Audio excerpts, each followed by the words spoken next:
پاک بھارت جنگ اور اس کے بعد پاکستان کی پاک فضائیہ کے جرات مندانہ اقدام کے بعد فتح پاکستان کو نصیب ہوئی۔ عالمی سطح پر پاکستان کی پاک فضائیہ کو تسلیم کیا اور ہندوستان نے پاک فضائیہ کے سامنے گھٹنے ٹیکے۔ بعد میں پھر سب سے لالی پرچم برآمد ہو گئے اور یہی ہمارا اصل نشان ہے۔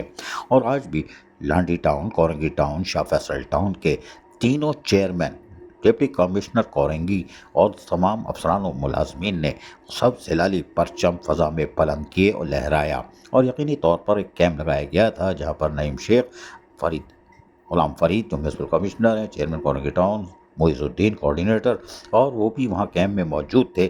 وہ لیکن وہاں پر یقینی طور پر پھر لانڈی ٹاؤن کے عبدالجمیل خان چیئرمین اور شاہ فیصل ٹاؤن کے گوہر علی خٹک بھی پہنچ جاتے ہیں، اور ڈپٹی کمشنر ضلع کورنگی مسعود بھٹو اور یقینی طور پر افسران و ملازمین کی بڑی تعداد، اور پھر سب سے لالی پرچمی فضا میں دیکھے جا سکتے ہیں۔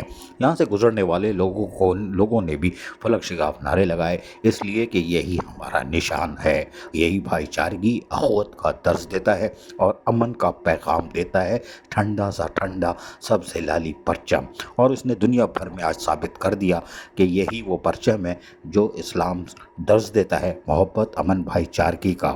پہل نہیں کرتے، لیکن اگر چھیڑو گے تو پھر ہم پہل بھی نہیں، آخر کرتے ہیں۔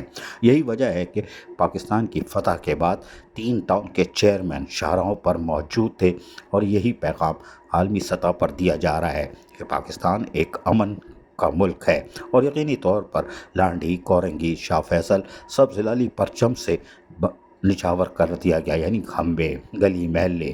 اب لوگوں کو بھی کل چاہیے کہ وہ سب سے لالی پرچم اپنے گھروں پہ لہرائیں، تاکہ ثابت کر دیں کہ فضا سے کوئی دیکھے تو صرف اور صرف سب سے لالی پرچم نظر آئے۔ عزیز عارف، KPS بلدیاتی نیوز، کراچی۔